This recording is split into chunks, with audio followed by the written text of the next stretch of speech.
Welcome to our SolidWorks tutorial on applying linear force in motion studies. Today, we'll demonstrate this with the skid steer assembly to simulate the motion of its lifting arm. Let's start by opening the skid steer assembly, which is already prepared for our practice.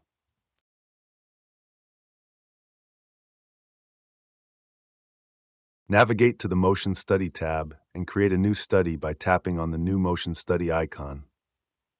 Select Motion Analysis from the study types for a more detailed simulation. Click on the force icon in the Motion Study toolbar. Choose Linear Force, and let's apply this force to the lifting cylinder, simulating the motion of the loader lift arm.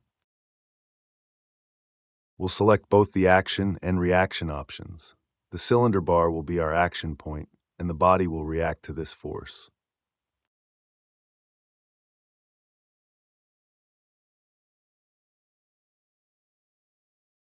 Set the force to 1 Newton. Confirm your selection by clicking the green check icon.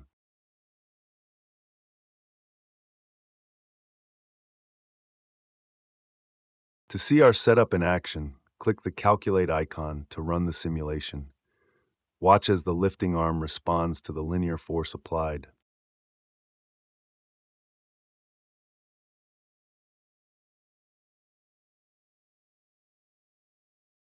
That's how you apply linear force in a SolidWorks motion study. Experiment with different forces and scenarios to see how they affect the motion of your assemblies.